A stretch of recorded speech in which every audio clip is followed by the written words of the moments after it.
last class, we saw like what fine tuning was, and then we also saw what RAG was. So RAG is a popular thing that's used like almost across the industry.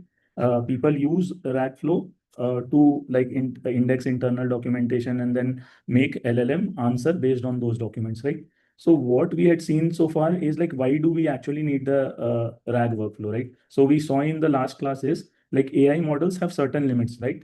They do not know automatically your private data, which means like when we train any model or when the model, when any model like GPT Llama are being trained, your company's information is not available directly on the internet, right? They are behind a VPN and only employees, customers, which should have access. Only those personas have access, right? Not everyone. So when web scraping or anything else happens, right, that information is not available to the LLM. So if you ask any question that is specific to your company, then it might not be able to answer that particular question, right? So this is a limitation of AI model. Models also have a knowledge cutoff date, right? They are trained, like let's say when a new model comes in, right? They are trained only up to a certain period of time. Like maybe if a new model launches today, maybe they have been trained only till the data which is available on the internet till Feb, right? So they won't have recent information. So AI models cannot answer based on like your recent data. Now they have some tools available and they can answer. We can discuss that further. But during their training phase, they are only trained up to a certain date. After that, they don't have any knowledge of the world, or so they cannot answer questions based on that. If you ask questions around recent events, they might or might not have the knowledge, right? And we know that training a model is an expensive process. We have seen that what happens if we train a model, right? We need a lot of GPUs, and the model is pretty big. So loading it in the memory, we need huge data centers, and a multi-million dollar investment is required to train the models, right? So now if I want to, like, let's say I don't, because ChatGPT is already present to answer most of the generic questions, but I want to create a chatbot. We saw this part in the last class. I want to create a chatbot for my customers, right? If they have any questions related to my product, the chatbot can answer that questions. So I want to use LLM for that. But how do I provide my company's information to the LLM so that it can answer questions based on that? So that is where RAG comes into picture. We saw that, and the full form of RAG is retrieval augmented generation.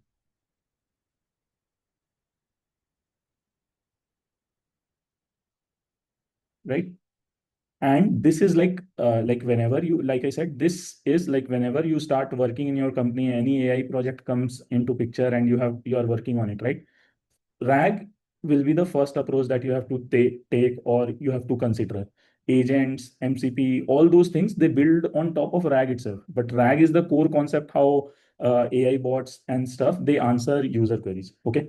So we also saw in last class, like what are the steps to implement a RAG workflow, right? So first, let's take a step back. What is the challenge or what is the problem that I've already talked about is we have an LLM.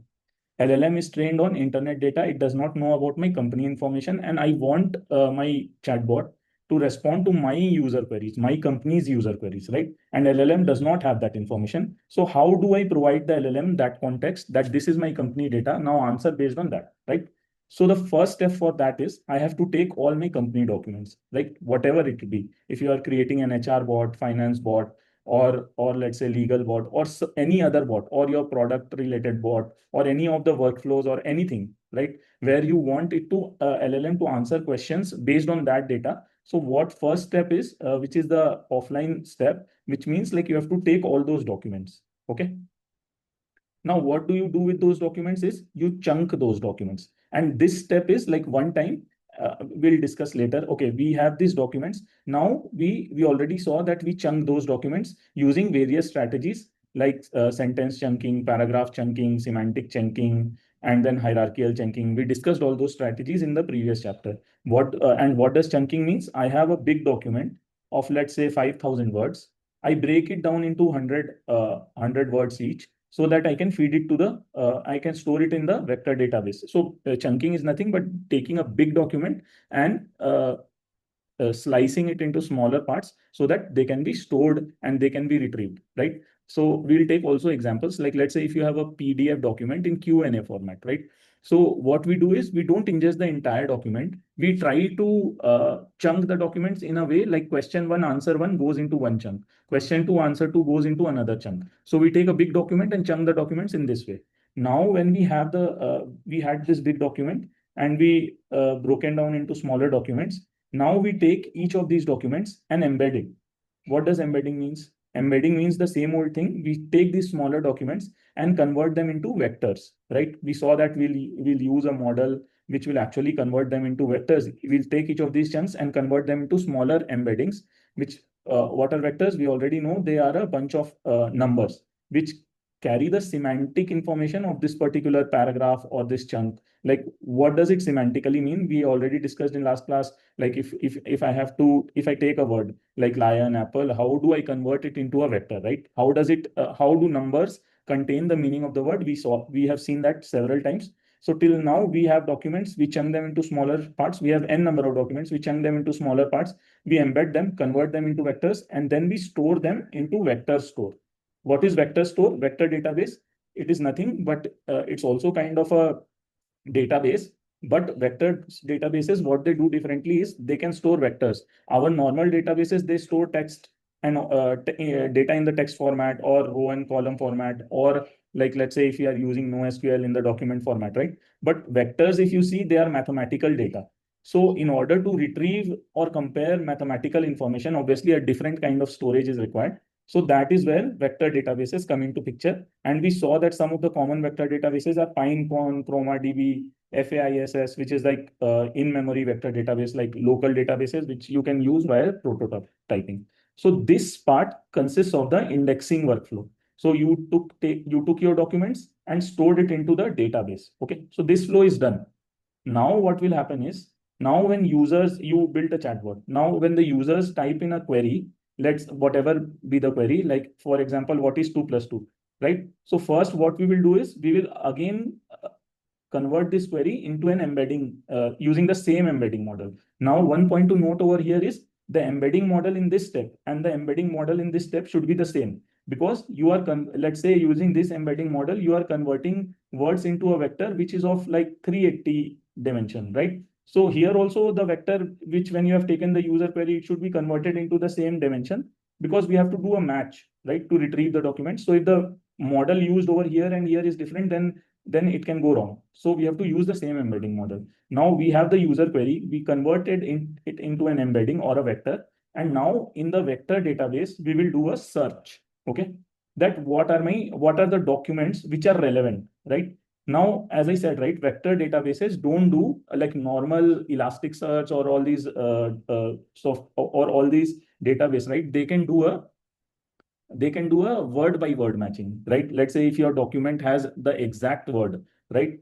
And your query also has that same exact word present, then from normal databases, you can retrieve those documents. But vector databases are different in the way that they can do semantics search, right? Which means like if your document had a different meaning and your query had a different meaning, but their intent was same, then that can be retrieved from the vector database. That is called semantic searching, not keyword searching. So vector databases have that advantage. Now you have taken your user query, converted into an embedding model, and you query your vector database, right? So you get like certain documents, right? Like let's say you get 4 or 5 documents, right?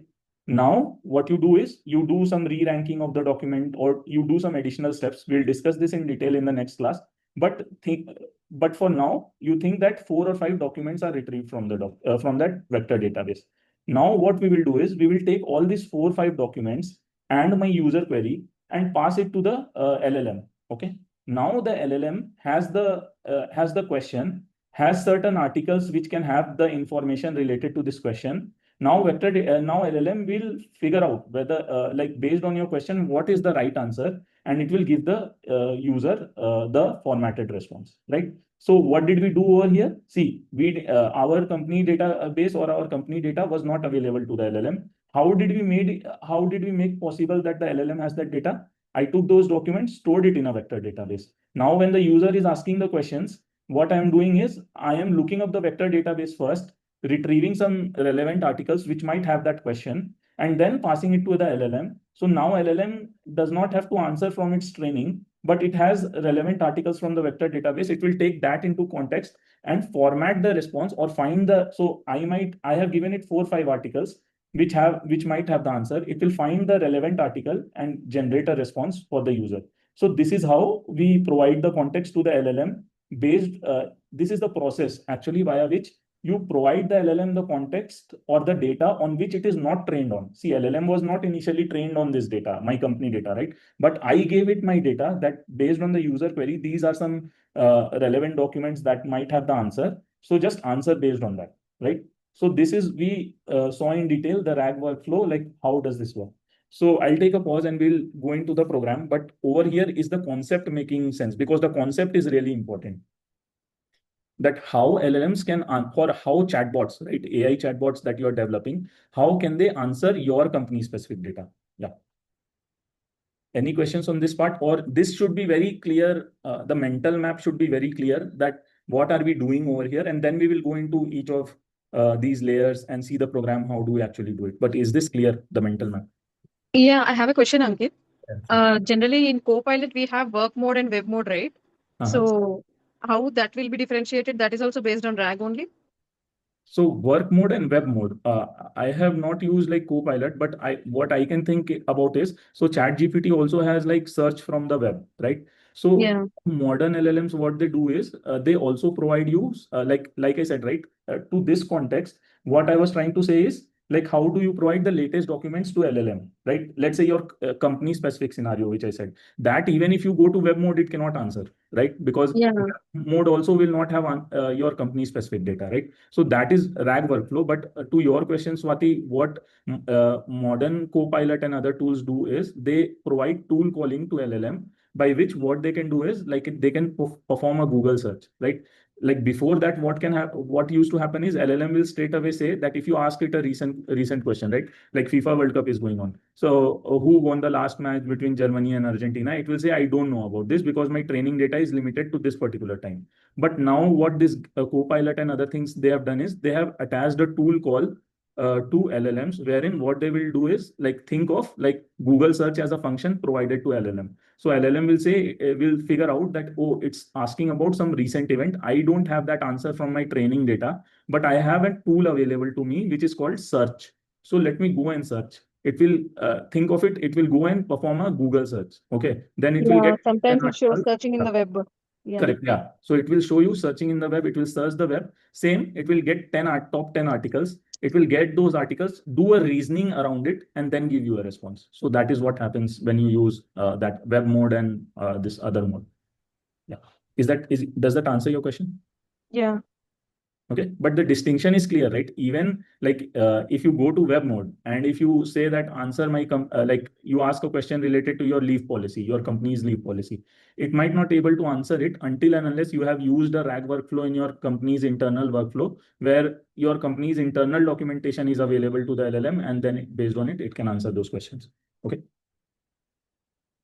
So why I'm focusing on this part is, like, agents and everything build upon this particular concept itself. The concept is clear, right? What RAG is doing, how is it providing the documents to the LLM via this workflow so that it can take up your company data also and it can answer, right? LLM already has the capability, or it is trained already to answer in a Q&A format. It knows how to read sentences. It knows how to frame or predict the next word. It's just that you are taking a whole, instead of LLM learning or predicting something, it's reading some documents and giving some answers. Okay, it's like read these documents and give the answers. So it already has the reasoning capabilities, right? How to reason about things and all that is provided during the training phase itself.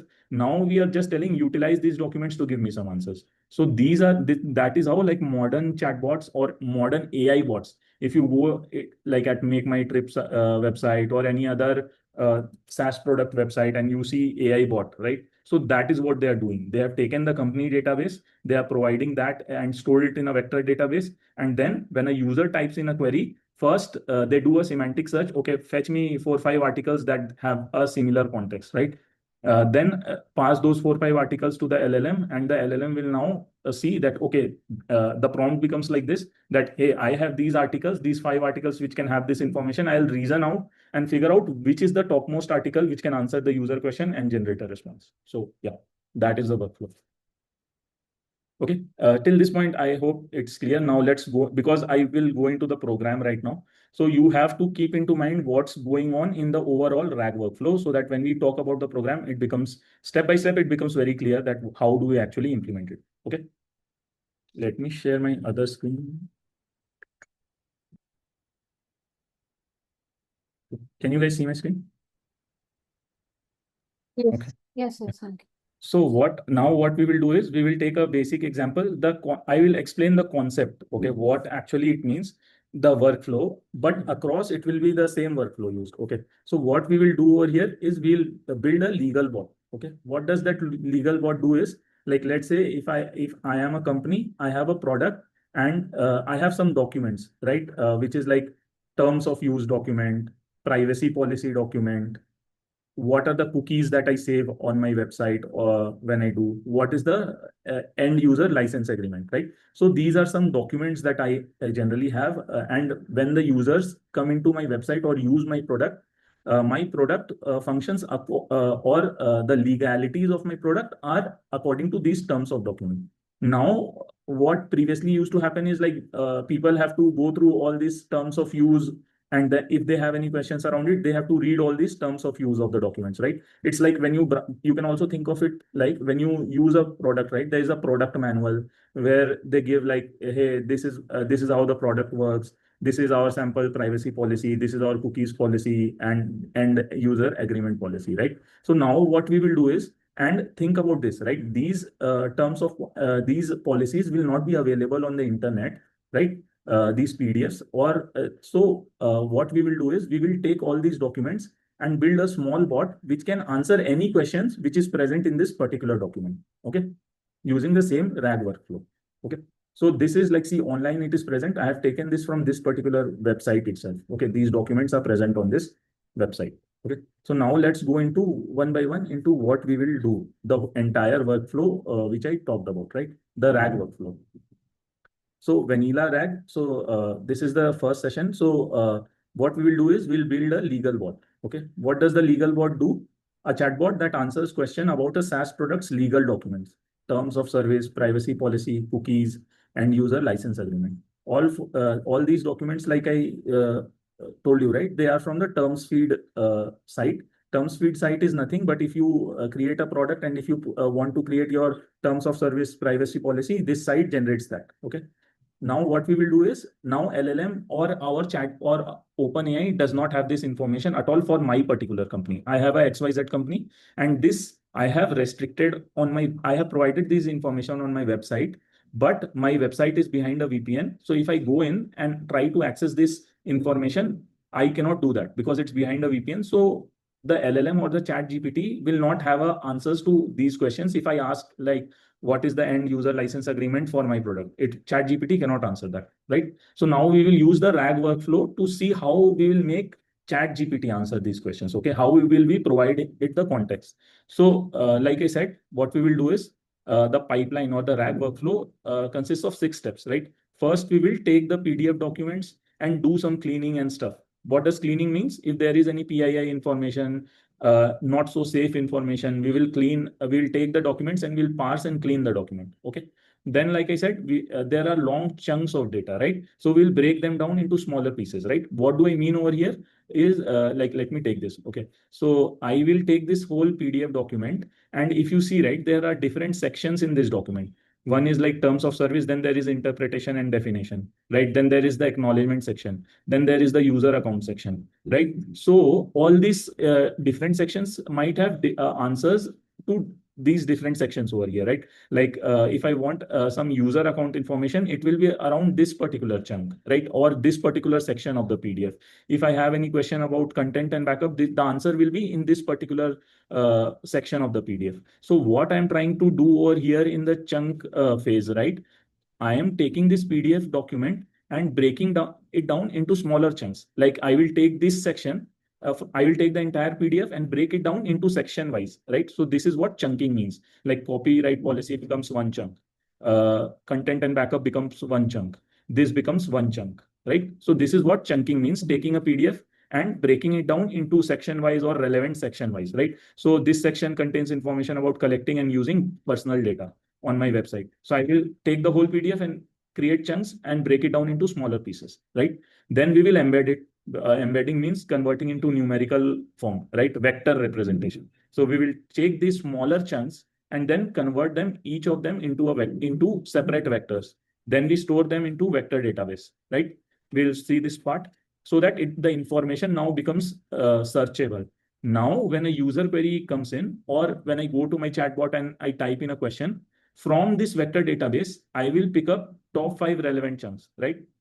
What it means is, like, let's say if I ask a question about like privacy policy, right? So what can happen is the user content can also have some information about it. The content section can also have some information about it. And the content restriction section can also have some information about it.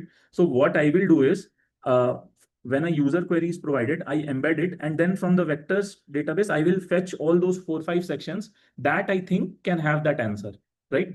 And then after retrieving those 4-5 chunks, I now pass the question and the 4-5 chunks that I have, I think can have the answer to the LLM. Now it's the job of the LLM that this is my query. This is the context. I have given you the chunks. Figure out what is the right answer. So that is the workflow, and that is what we'll be doing in each of the steps. Okay. So now let's get started. First and foremost thing is setup. Okay. So I am over here installing some Python libraries. Okay. I want to talk about one specific Python library. It's not Python library. It might be available in Java, Go, Rust, whatever you are using. It's a framework called LangChain. Okay. LangChain, LangGraph, and LangSmith. Okay, these three, you will hear a lot about these three particular frameworks. What they basically do is, LangChain is a Python library that makes it easier to build apps that use LLM, right?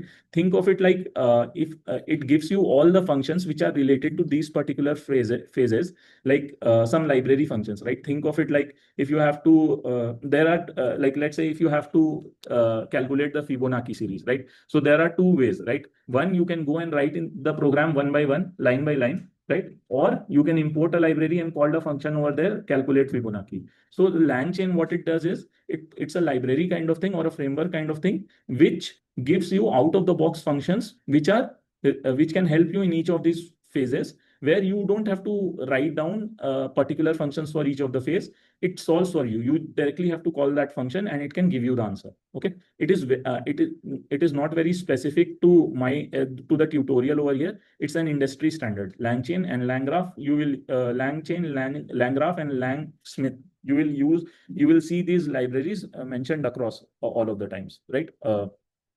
Now, like I said, what problem it solves? Like in the first step, we'll be loading PDFs, right? So it can easily, you will just have to give one line of code wherein you will say, hey, load this PDF and clean it, or load it into memory, right? And give me the metadata also. So it can do it in one line of code, instead of you first figuring out the logic in your programming language and then writing out like 100 lines of code. Instead, it can do in one line of code. Similarly, if you have to split or chunk the text, right? It will give you out of the box function by which you can do it easily, rather than writing your own custom logic, which can go wrong also, right? Or which might need modifications, right? So that is what LangChain is. So here I am importing, I could have shown you like in simple Python program also, but I specifically wanted to use LangChain or LangGraph because that's an industry standard. You should, whenever you implement RAG in your companies, you should have an understanding about it. You should use this, okay? Not write on your own everything, okay? So now I'm just downloading one more thing, which is LangChain core. I think it's important for us to run this tutorial. So yeah, these two are the setup, one-time setup things. Okay. Now what we will do is we will parse the PDFs, right? For any of these RAG workflows or anything related to machine learning models, right? We always take the data and we clean the data, or like to remove PII information and convert it into a specific format. We always do that processing. So here and over here, right? If you don't even understand the code, don't be worried about the code. The code is not important. What are we doing? What is the output of the code is what is important. You should understand the concept so that you can go in and convert the code into Java tomorrow, right? It should not be very easy. You should just understand what's going on. You don't need to look at the particular syntax of the code and get worried, hey, I'm not able to understand this particular syntax. That is irrelevant. Just understand the underlying concept. So what we are doing is these four PDFs or the policies that I showed you over there, right? I have taken a URL of all those PDF policies, right? And now what we are doing is ignore this part of the sentence. This is just to make some work, or like I can the downloading from these sites was blocked, so I've done some workaround so that I can download it. Now what I'm doing is I am creating a local folder over here and then storing all these PDFs over here, right? So that I can do the processing later. So this block of code just does that. Okay. So here, if you can, here you can see I'm just going to this URL and downloading the PDF and storing it locally over here in my storage. Okay. So if you see over here, what I've done is terms of service is stored in this particular folder, legal docs, terms of service, privacy policy is stored over here, cookies policy is stored over here, and end user license agreement is stored over here, right? So this part of the code does nothing but downloads the PDF from here and stores it in my local folder over here. Okay. So now, till now, we are in this step of the RAG workflow. We are just parsing, or right now, even we are not parsing. We are just downloading the documents. Okay. Now we have, let's say, after I execute this cell, right? These documents are downloaded over here. Okay. Till this point, it's clear, right? Okay.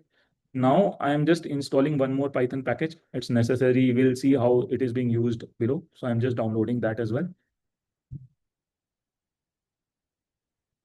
Correct. Now what I will do, okay? So now in this particular section of the code, if you see over here, I had taken PDF paths and created an object wherein, like, my legal document, where is it stored? My privacy policy, where is it stored?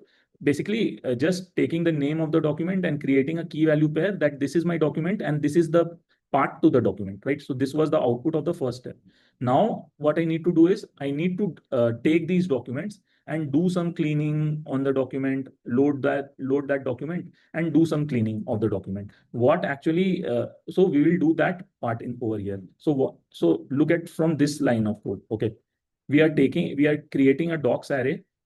The PDF path dot values, we are taking all the PDFs, what path was the PDF on, and then using this PyPDFLoader, we are loading the PDF, the contents of the PDF into this docs array. Okay, and then we will do some cleanup. What cleanup we are doing is, in this phase, what you can do is, like, if you want to remove PII documentation, PII information in your doc, or you want to remove some toxic content, you can do that. What I am doing over here is basically I have some limitation in my PDF loader wherein it takes every word in my PDF document and takes every, like, if I have this particular sentence, right? So there is a limitation. It's taking every word line by line and giving one space after it. Instead, I wanted the documents to be loaded like this, right? One sentence at a time. So this part is just taking the PDF documents and do some formatting over here. Okay.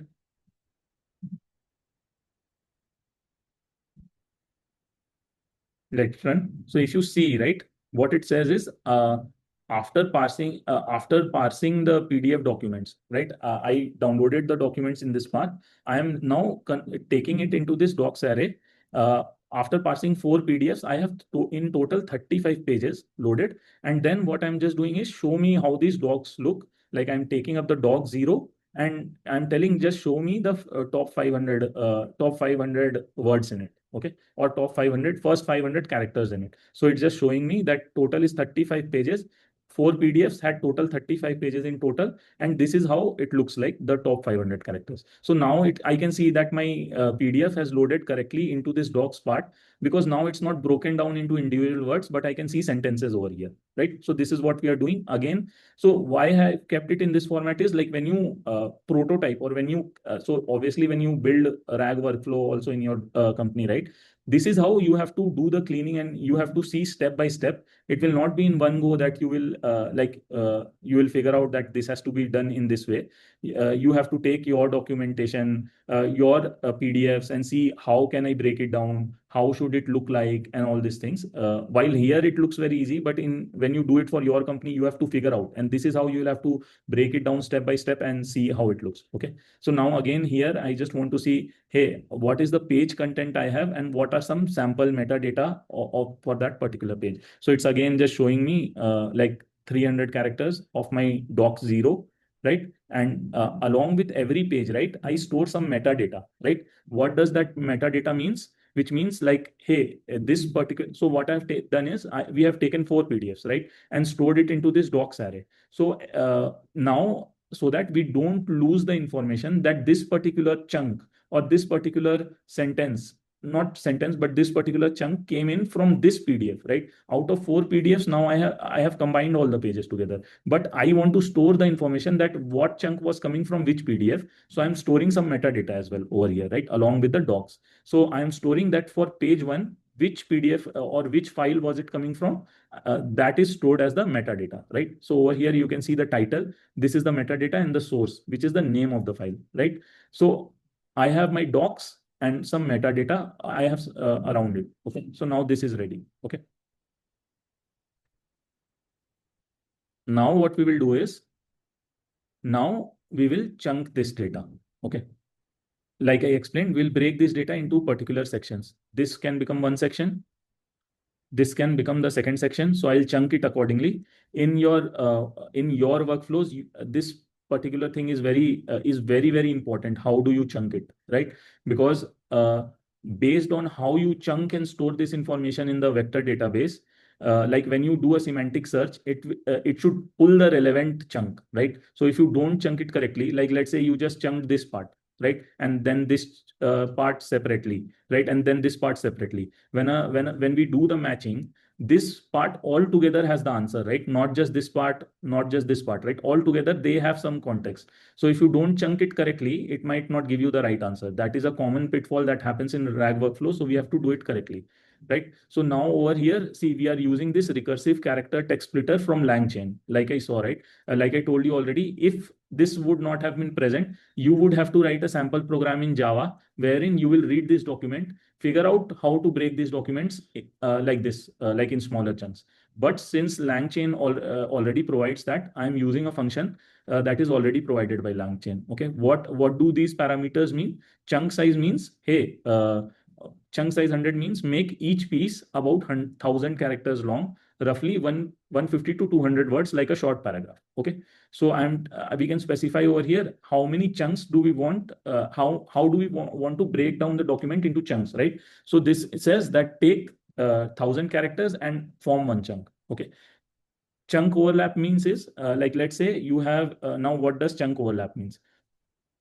So chunk overlap 150 means let each piece share its last 150 characters with the next piece, right? Why overlap, right? Why do we actually need this parameter is, let's say chunk 1 has this information, your account will be terminated if you, right? And chunk 2 has this information, violate these terms within 30 days, right? So if you have a question where the answer is in both of the chunks, right? So the problem will be that it will not be retrieved correctly. So what I'm doing is do an overlap between these chunks, which means that take some data from this chunk while you're creating chunk 2 as well. Keep some overlapping information. Let me go over here and show you. So what I'm trying to say is, maybe let me figure out this. So, okay. So let's say I have 2 chunks. Okay, this chunk and this chunk. So overlap, what it means is, maybe to answer this question, I need some context from this last part of the paragraph also. So what overlap means is, like, while you are creating this particular chunk, keep some context from the above paragraph also, so that you can understand better as to what this chunk means, right? Because the answer can be a combination between these two, right? You get the point, right? Like, not always one paragraph will have the answer, but the context builds up in certain cases from above paragraphs as well, right? So we keep an overlap. Okay, that is what it is. And now separators, what it means is, you can decide, how do I want to separate the chunks? Do I want to separate the chunks based on new line? Like whenever a new line occurs, create a new chunk. Do I want that? Or when 2 new lines occur, then create a chunk. When 3 new lines occur, then create a chunk. So you can give your preference over here. 2 new lines, single new line, a comma occurs, this thing occurs. So you can give your preference. So these are all customizable. I have just given it now based on our use cases of this policy, but this is configurable. Okay. Let me execute this. And then what we will do is we will chunk these documents. Okay, like I said. So I'm here, I was defining the rules of the splitter. Now I am taking the splitter and splitting the docs that I had loaded into memory, and then breaking them down into chunks. Okay. So see over here again, like don't worry about this code at all. You don't have to memorize the syntax and everything, and don't be scared also about it. It's just focus on the output. We had 35 pages from 4 PDFs, right? So what it is telling is, out of those 35 pages, I have created 118 chunks. Okay. This PDF, terms of service PDF, has 29 chunks. Privacy policy PDF had 59 chunks. Cookies policy PDF has 7 chunks, and end user license agreement had 23 chunks. So I have taken this document and broken down into smaller chunks, like I have already explained you. Okay. Now I have the chunks. Now what was the next step? I have to turn it into vectors. Okay. So to turn it into vectors, what I will do is I need a model. Okay, so there are pre-trained models present on Hugging Face. Okay, that is also a very popular website which you should be aware of. What they do is they keep pre-trained models, so that obviously as a company, if you can't train your model, right, you can use some trained models which are open source. So Hugging Face has those models listed in their website. Go once and check their website. You will get to understand easily over there. Now what I'm doing is I'm downloading one model which is called All MiniLM L6V2.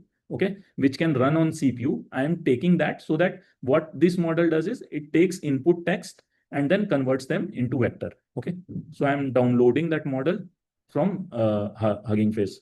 Okay, the model is downloaded. You can see loading weights 100%. It has downloaded 103 of 103 weights.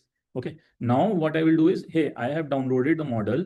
Now let me see how does it do the embedding. Okay, how does it convert the embedding? I am taking a natural language query or my question, how long is the data retained, and see whether it can, how does the vector look like for this. Okay, and the vector, the dimensions is a, like over here mentioned, right? It is 384 dimension vector. This model converts any input query into 384, like I have this array, right, into 384 array numbers, right? But what I'm doing is I'm taking this data and just looking at the top 5. Okay. Okay, so it looks like, so this query, when converted into a numerical form, looks like this. This is similar to what we have learned in our previous chapter. How the meaning of this will be encoded is, we already know about it. Okay, so this is done. Okay, vectorization process. Go back and look at like how Apple, how Lion is converted using vectors using math, right? We take different accesses, living, non-living, big, small, and then convert it into vector mathematical form, right? So this is the same thing. I'm taking my query and just doing a check that I have loaded this model, and how does this model convert any input sentence into vector. So I can see, okay, hey, it's working correctly. Okay. Now what I will do is I will take all my chunks, convert them into vector, and store it into a vector database. Okay. So vector store, what is a vector store? A vector store does 3 things, right? Holds your chunks and their embeddings, right? Indexes them for fast similarity search. There are certain algorithms, we'll be discussing them. HNSW and approximate nearest neighbor are the famous ones. And then it returns also the top K most similar chunks, right, which we already discussed. So now what I will show, and I have given a brief in this sheet, I have just given you when to use which vector database, but we will be using FAISS because it's an in-memory thing. You don't need a database software for it, like MySQL, you have to download the software and use it in cloud, right? This FAISS is based on file system. You don't need to download software and stuff. It can just create a small vector database in using your file system itself. So that is why I'm using FAISS, but I have given information of what vector databases are available in the market, like ChromaDB, PG Vector, Quadrant, Pinecone, Viviate. In my company, we use Viviate. But these are the different things that are available on the internet. And whenever you create a small prototype, right, don't use any of these bigger solutions. You can use always FAISS. It is very good for creating prototype. Okay. So now what I'm doing is I have all the chunks, right? That we saw, right? How many chunks did we create? 118 chunks. So I have all these chunks. I am creating a vector DB index and storing it over there. Okay, this step will just do that. So again, LangChain, from LangChain community, see how powerful it is. It already provides this import FAISS, and from that I can convert them into vectors and store them in this vector database, right? So it provides you that like FAISS from documents, right? It just tells you, hey, tell me which embedding model do you want to use and give me all the chunks, right? So I have all my chunks and I am giving it the embedding model. It will convert the chunks into vectors and store this into vector database. Okay, let's execute it. Now let's see one thing. And now I want to store it locally as well, because I don't want to do this every time, right? I don't want to index the document on every run. I want to store it store it locally as well, right? So I'm doing that. So now if I show you over here, see, this is the vector database index which will be created and all the files will be stored over here. Okay. Not sure why it's not showing. Oh, yeah.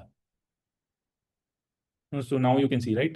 These indexes are created. Okay, we cannot review this because they are like encoded, so we'll not be able to see that. But till now we have done this step. Till now we have stored. We have already done till this step. We took the document, we cleaned it, we loaded it into memory, then we split it into smaller sizes. We embedded it, which means that converted into a vector, and then we stored it into the vector database. So any questions till here? Like I said, right, you just need to understand the intent over here. Don't look at the syntax. It's okay. You can easily take this code and ask GPT to convert it into Java or whatever language you are comfortable with. But any questions till this part? No, okay. Sure. Okay. So now what we will do is, forget about this part. This is not important. Now we will do is, we have done what we have done till so far is we have loaded the documents. We have taken these PDFs over here and I have stored it into a vector database. I can see this database created over here, FAISS, and my chunks are over here. Now just let's do a quick check whether it works correctly or not. So what I am calling is I am taking the vector DB and I am telling do a similarity search for this particular query. What cookies do you use, right? And fetch me top 3 documents, okay, which contain this information. Just so I have my vector database, right? I am telling just give me top 3 articles which you think matches this query, right? This is just a sanity check. And we can see that it's giving us some data, which means that indexing my documents into the vector database is working correctly. Okay. Now let's go into we will also define now till this point, till step 4, right? This has to be done. This has to be done offline, right? So whatever we discussed is the indexing step, like storing the documents in the vector database has to be done offline. Now the chatbot part comes into picture. Okay. So now over here, what we do is we are defining just a retriever and we are saying that whenever you are being called, right, give me top 4 documents for any of my query. Okay. I'm just defining it over here. And then I'm just testing the retriever that if I give this particular query, does it give me back the results or not? So I can see some documents coming over here. So till now, I think the retriever is also working correctly. Okay. Now what we will see is we will now see how the LLM integration works and how does the actual calling happens, right? So this was just basic test, primary test that all my concepts are working correctly or not, right? So now let's come into the LLM part. Okay. So in the LLM part, what happens is the LLM gets the retrieved chunk based on the user query. We give it a system prompt and a user query, right? And then the LLM can answer based on that, right? So let's look into how do we create the system prompt, right? Whenever you are passing a query to an LLM, right, you have to build a prompt for the LLM. Okay, you need to tell it what you are. Okay, so the first step is, see, this part is very important. Okay, this is how we pass. So when we like if I go to ChatGPT and pass some information, if I ask some question over here, right, how is 2 plus 2, right? So it directly gives you an answer. So here you don't see the prompt. For us, the prompt looks like what is 2 plus 2, right? So this is the only thing which we see is the question, right? But here, even like you are just seeing this part, but behind the scenes, what happens is, like when you create a chatbot, you have to give it a prompt that what you are. Here I am telling you are a legal chatbot, a strict legal assistant, right? You have to follow one rule, that if the answer is not in the context, you must say, I don't know based on the documents. I have this specific case, you are forbidden from providing any citations. Okay. So you can give certain instructions to the bot, like we give to the LLM, right? So if you can give any formatting instructions, you can tell it that, okay, don't do this, don't do that. If you don't know the answer, just say out of the box that I don't know the answer. Don't try to hallucinate. Okay. So we give a prompt, which is called the system prompt. We give it like this, which gives the instructions to the bot or to the LLM.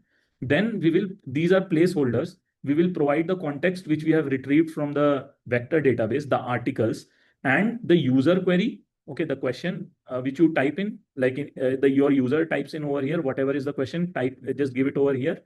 And the answer, it just gives it that you have to give the answer for this particular question. Okay, so I'm just building a prompt over here. So this is just building the template for the prompt. Okay. And then I just say that I will get chunks, right, from the vector database. I will get these chunks like when I query when I pass in the user query, right, the matching documents. So I'm just telling over here is like when I pass it to the LLM, right, I'm building this context. I will get 4 or 5 chunks. Just put them into like one paragraph. Okay, even they might be from different documents, but just put them into one paragraph. Okay, so I'm doing that over here. Now, see, now I am installing OpenAI, okay, and providing my key to OpenAI. Okay.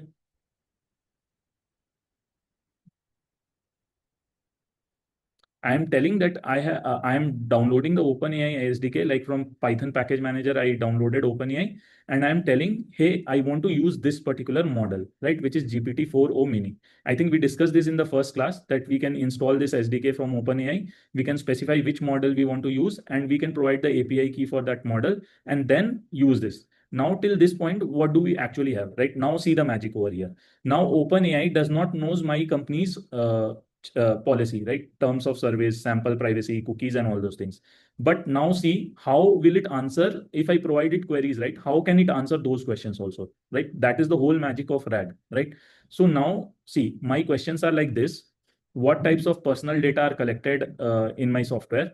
What happens if my account is terminated? What cookies do you use? What's the warranty of my product, right? So what I'm doing is I am taking these questions in a for loop, and I'm calling this ask function. Okay. So what does this ask function do? First, we have defined the retriever above, right? What does the retriever do? It goes to the vector database, and based on my question, it fetches the relevant documents, right? So first step in this ask function, what it will do is it will go to the vector database and fetch me 4 or 5 documents. We defined that we want 4, 5, 10, whatever we want. We have defined over here in the retriever, right? So if you want 10 top documents matching, you can define that. Okay. So what I'm doing over here is I'm defining the retriever that pull some documents from my vector database. It will pull up 4, 5, whatever is required. Then, like I said, format those retrieved documents, which is like if you have got the documents in chunks, put them into one paragraph or do some formatting. And then see, build the prompt, which means the prompt I had provided over here, right? So build the prompt just means that this context section, which is over here, right? Replace it with the vector DB document which you have, and whatever was the user question, replace the question over here, right? So we just format over here and build the prompt. Next step was the prompt getting built, and then we call the OpenAI. If you want to see also, right? If you want to see the prompt, let's try.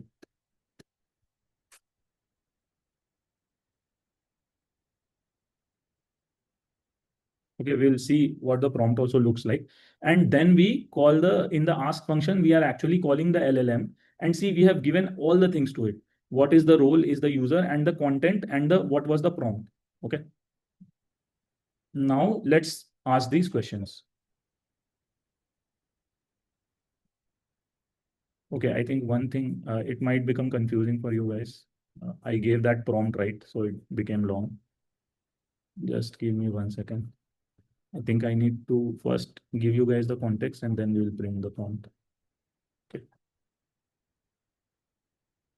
Now see, now my question was what types of personal data are collected? So ChatGPT or OpenAI did not have my company information, but see how it can answer that because it has all the context. So over here, it can, based on these documents, it's answering that, hey, let's see what type of personal, let's see if email address is there or not. Okay.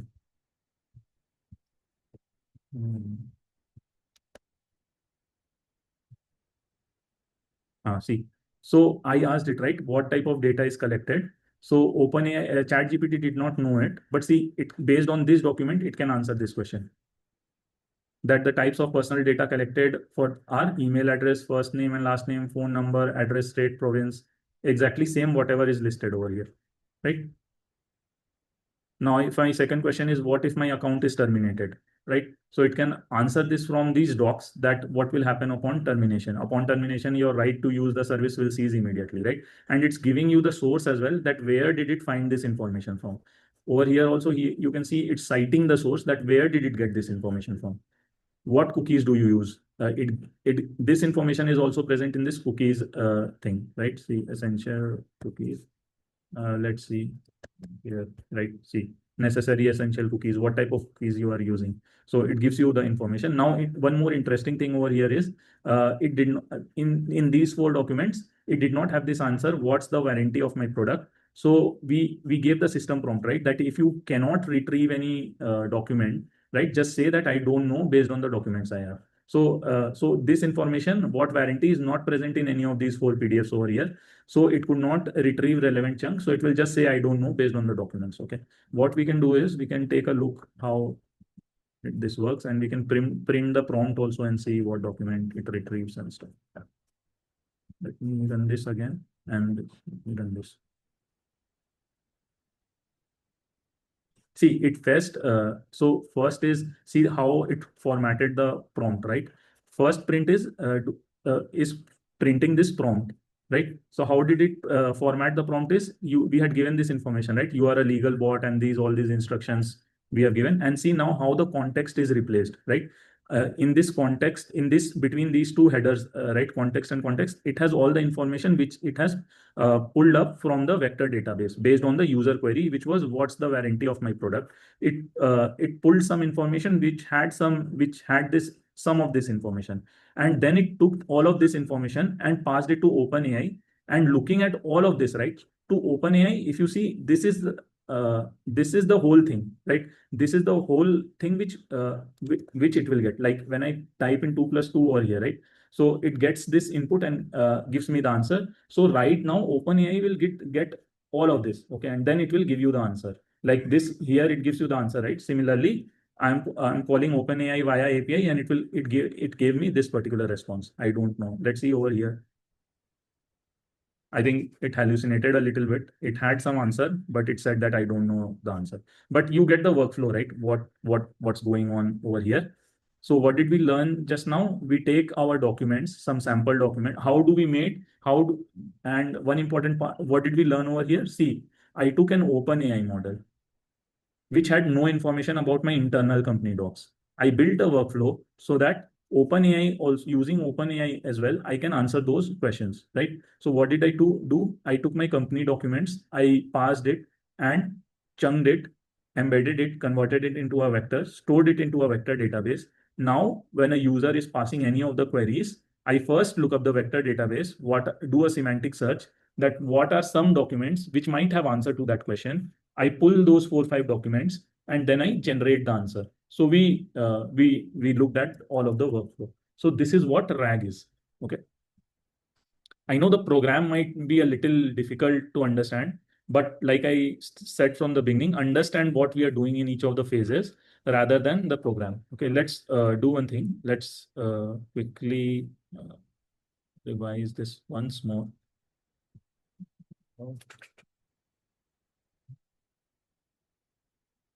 So now it's clear, right? What did we do? We took the documents, we chunked it into smaller pieces, we converted it into an embedding, stored it into a vector database.